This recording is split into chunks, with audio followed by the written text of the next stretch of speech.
அந்த கோயிலுக்கு போயிட்டு வந்தால் நகை சேருமான கண்டிப்பாக சேரும். ஏன்னா அவ்வளோ வீரியமான கோயில். அந்த கோயிலோட பேர் சொல்லும் போதே உங்களுக்கு அது ஏன் அந்த அளவுக்கு வீரியமாக இருக்குது அப்படிங்கிறது புரிஞ்சுக்கும். ஆனால் இதில் என்ன முக்கியமான விஷயம்னா நம்பிக்கை. கண்டிப்பாக நடக்கும், கண்டிப்பாக நமக்கு அந்த நகை சேர்ப்பதற்கான சூழல் அமையும் அப்படிங்கிற அந்த எதிர்பார்ப்போடு போயிட்டு வரணும். நாம் எதை சொன்னாலும் அதற்கு மாற்று கருத்து தெரிவிக்கிறவங்க கண்டிப்பாக இருப்பாங்க. அந்த கோயிலுக்குலாம் நான் பல தடவை போயிட்டேன், அப்படி ஒன்றும் நகை சேர்ந்துடல அப்படி சொல்கிறவங்க இருப்பாங்க. ஆனால் அவங்க ஜாதகத்துக்கு உரிய தேதியில போனாங்களா, கிழமையில போனாங்களா, முகூர்த்தத்தில் போனாங்களா போயிருக்க மாட்டாங்க. இல்ல அவங்க எந்த சூழல்ல போனாங்க, சந்திராசிரமத்தில் நீங்க போனாங்களா, இப்படி பல விஷயம் இருக்கு. ஒரு கோயில் செல்றது அப்படிங்கிறது சாதாரண விஷயங்கள், ஒரு வைபவம்.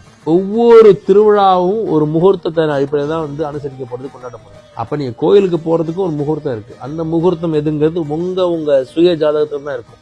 அப்போ ஒரு பரிகார கோயிலுக்கு போறதை விட முக்கியம் அந்த பரிகார கோயிலுக்கு எந்த கிழமையில போகணும், எந்த முகூர்த்தத்துல போகணும், எந்த நாள்ல போகணும், எந்த ஹோரையில போகணும், இது பல விஷயம் இருக்கு.